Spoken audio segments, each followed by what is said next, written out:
Hey, Science 30s, and welcome to our final topic in the acid deposition chapter, topic 1.5, learning from acid deposition. And today's discussion is basically going to focus upon what can we do as humans to basically reduce the amount of acid deposition that we're creating on the planet. I mean, we understand that human activities are increasing the rate of acid deposition. We've discussed many ways, many different types of substances that we release into the atmosphere that are causing acid deposition.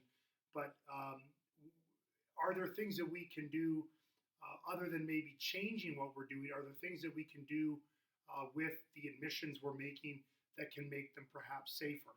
Are there ways to take these anthropogenic sources or emissions of sulfur dioxide and nitrous oxides and hydrogen sulfide, and can we figure out ways to reduce the amount of these acid depositing emissions that we're creating? If we can't change what we do, can we at least make what we do safer? And that's what today's topic is going to be about. Now, there's a couple of things that scientists are definitely aware of, as you can see right here on the slide. Number one, areas exposed to acid deposition recover. They will eventually recover. If you leave nature alone long enough, nature will find a way to rebound. But when acid deposition basically takes out an ecosystem, it takes a long time for that recovery to occur. So we have to give ecosystems a chance. If we've damaged ecosystems due to acid deposition, we have to give them lots of time to recover. And the only way that we're going to allow them to recover is if for long sustained periods of time, humans are reducing the amount of emissions that are basically causing acid deposition. So again, if we're not going to change our lifestyle, we're not going to change, the fact that we're burning fossil fuels, or that we're using vehicles, or we're burning coal for electricity. Are there ways that we can make those processes safer when it comes to the release of substances that are causing acid deposition? Can we reduce the emissions that are causing them? And that's what we're going to be discussing today. The first method by which, and this is particularly true in Alberta, that we can cause forms of acid deposition are coal-fired power plants. There's a lot of power plants out there, and we're going to discuss different modes of electrical generation in the last unit in this course. But for now, in Alberta, the main way that we generate electricity is this way. We're very reliant on coal, and we burn coal to basically produce electricity in Alberta. That's our main way of doing it. Now, when we burn coal in power plants, and before I discuss the makings of it, quickly take a look at this video right here, which will give you a quick little, introduction to what a coal-fired electrical power plant looks like and how it works. Great little short video to watch, just produced by an electrical company to show what these plants actually do from the ground up. But when we burn coal to produce electricity, and this would be like an example of this would be the Genesee power plant, which is located up by Wabamun Lake, or Lake Wabamun. There's a massive electrical power plant out there that powers Edmonton called the Genesee, and it's basically powered by coal. And the coal, there's massive coal veins that are located. If you're familiar with the area, if you go to Seba Beach, just south of Seba Beach, which is on the west side of Wabamun Lake, or Lake Wabamun, there are massive areas where you can see them digging the coal out of the ground and basically taking that coal over to the Genesee power plant to burn it. Now, what happens when we burn this coal? Well, one of the things that we produce as part of this coal-fired power plant process is something called fly ash. And fly ash is essentially sand that is basically kind of brought out of these smokestacks. When we burn the coal, little particulate matters of sand basically get ejected into the emission stream that are being released from these power plants, and we refer to that as fly ash. And fly ash, when it gets into the atmosphere, will react with any emissions in the area of sulfur dioxide and nitrous oxides. Now, we already mentioned that already. These coal-fired power plants will also be producing sulfur dioxide, which I'll get to in a second. That's a whole other issue that we need to be aware of. But we know that sulfur dioxide, when it comes in contact with water in the atmosphere, will create a wet deposition in the form of sulfuric acid.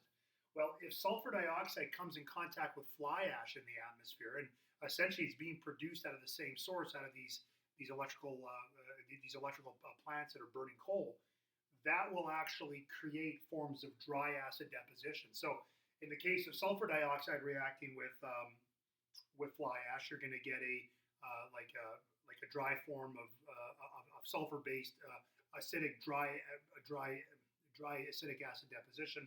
And if you get it with the nitrous oxide, you're going to get a nitrogen-based form of dry acid deposition. So the fly ash is something that we want to get rid of. We don't want that going off into the atmosphere because that particulate matter can lead itself to dry acid deposition.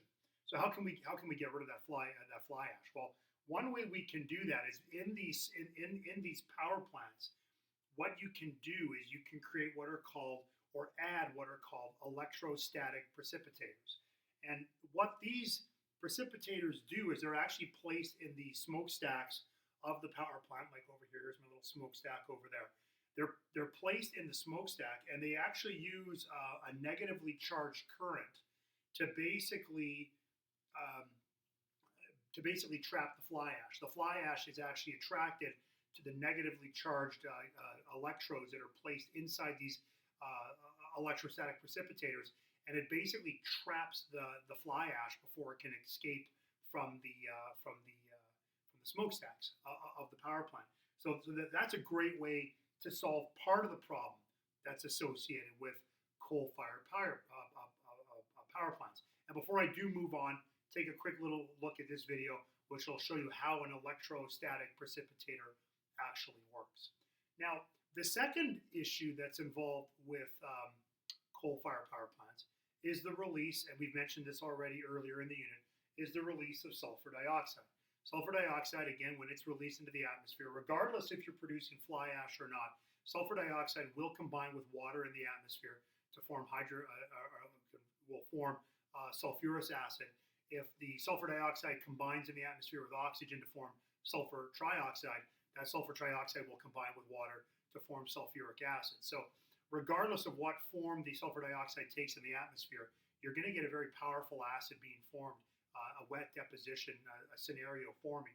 So is there a way to remove this sulfur dioxide, which, by the way, also contributes to smog generation as well, not just acid deposition? Well, there is a way. There is a way that we can do it, and the term that we use to describe how we get rid of sulfur dioxide from burning of coal is called scrubbing, or we add what's called a scrubber to an emission stack. So what you do is you put in these emission stacks where the emissions are being released into the atmosphere. You place devices called scrubbers, and what they are is they're packed with bases.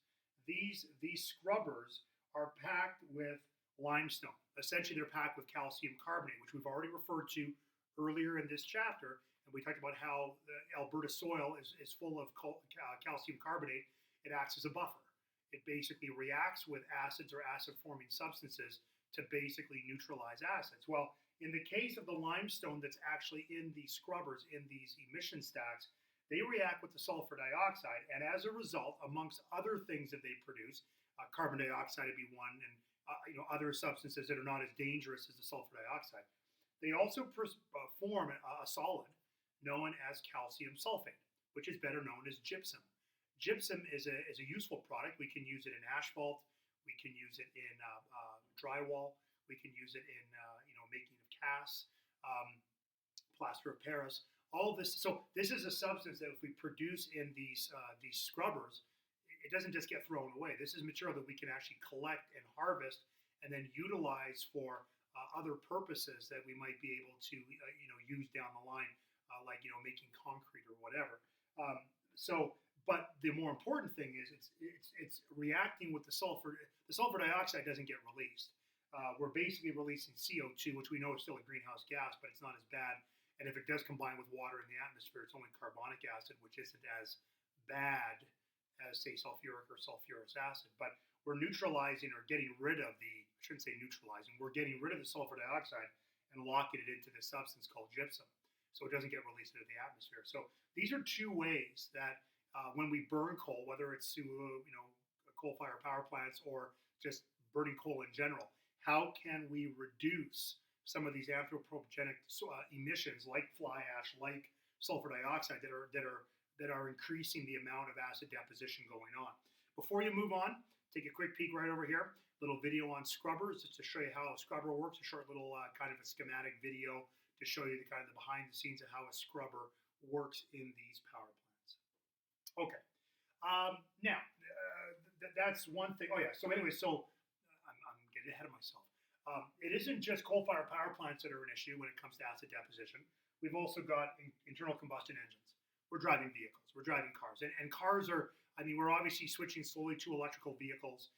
But right now, there's no indication, at least in North America, of us outright banning internal combustion engines that are using hydrocarbons like gasoline to power them. There are some countries in the world that are actually putting moratoriums on the sale of gasoline-powered vehicles. Some countries in Europe are basically saying that all vehicles have to be mandated to be electric by a certain date. And then, of course, the older cars will be grandfathered in, but eventually there won't be any internal combustion engines in certain countries in Europe. In North America, there hasn't been anything that's been officially mandated yet. So we're looking still at a very much a society here in North America that is using internal combustion engines in their vehicles to basically transport people around their cities and to their work and to their school. So this isn't going anywhere. So what can we do?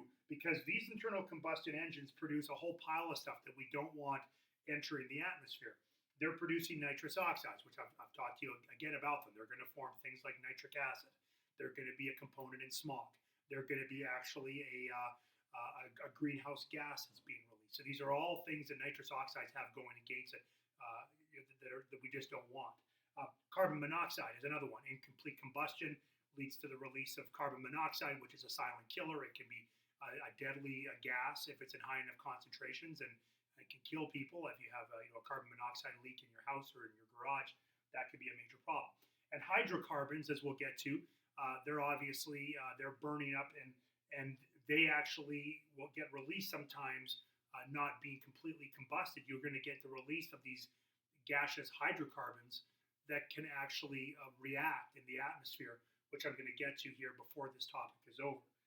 Regardless, we don't want these. We don't want these things being released out of the emissions of gasoline burning vehicles. So what can we do to basically prevent this? Well, we add to vehicles something called catalytic converters. And here's a quick little video to show you what a catalytic converter is and what catalytic converters are all about. You may know catalytic converters because right now they're a prime thing that are getting stolen. Lots of people are going out there and stealing catalytic converters off of vehicles. Now you might be asking the question, why? Why is this happening? Why are there so many people interested in stealing these catalytic converters? Well, it's because of how they work. Catalytic converters have expensive metals in them that are designed to work as catalysts to react with these substances and basically convert them into other substances that aren't as dangerous. So, for example, these catalytic converters are going to have metallic catalysts like platinum, palladium, rhodium. These are all very expensive metals, and if you steal these catalytic converters, you can basically pilfer these expensive metals out of these catalytic converters to be sold for raw materials. So that's the reason why catalytic converters are such a hot item that are being stolen right now. But what do these catalysts actually do? Well, they take the substances like nitrous oxides, like the carbon monoxide and the hydrocarbons, and they're going to convert them into safer substances. They're going to convert them into nitrogen atoms or nitrogen gas. They're going to convert them into carbon dioxide, which again, we don't really want to produce carbon dioxide, but it's better than carbon monoxide or hydrocarbons. And it's also going to convert some of these into water. So rather than getting these release of hydrocarbons, we're converting some of the hydrocarbons through this process into water, getting rid of some of the carbon and basically leaving the hydrogen and the oxygen present, and we get the release of water. So these catalytic converters, again, they're working the same way as sort of the electrostatic precipitators and the scrubbers do in the emission stacks of coal burning factories or power plants, they're basically helping to clean the emissions coming out of the internal combustion engines to your tailpipe. So that's why catalytic converters do what they do, and why they're quite important to have in vehicles, even though they're being stolen on a large basis. But their purpose in a vehicle is to help, again, reduce the emissions of these substances that could potentially, like these nitrous oxides, that can lead to increased acid deposition in the atmosphere.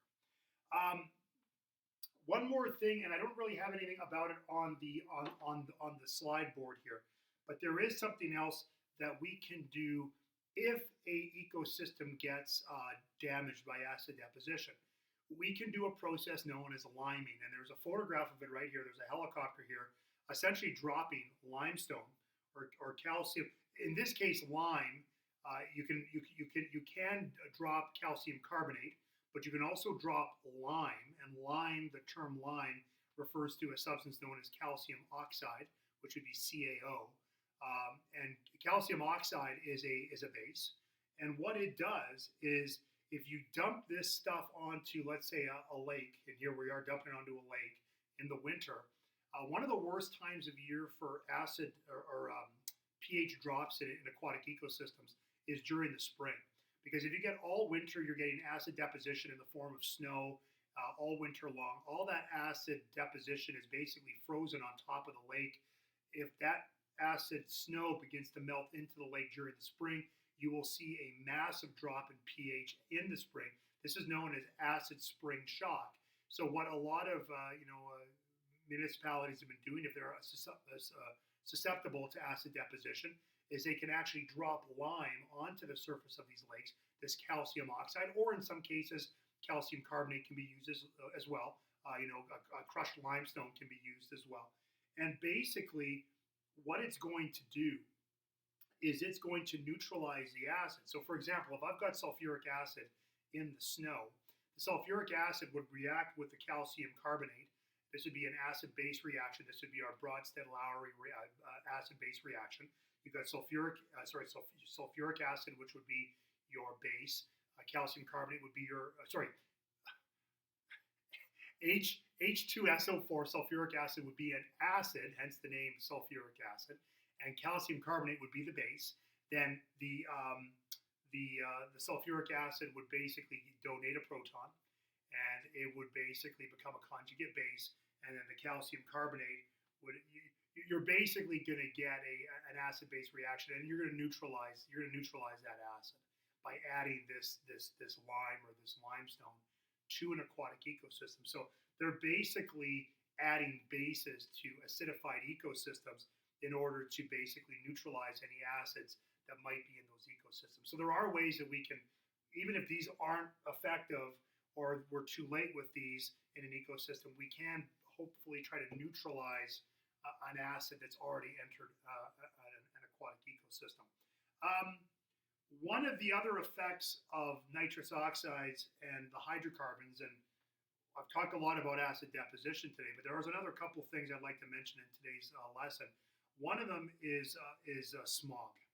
And when these substances like nitrous oxides and hydrocarbons, which we said were released by internal combustion engines, and remember, nitrous oxides, one of the biggest sources of nitrous oxides out there are internal combustion engines. That's the big source of nitrous oxides out there.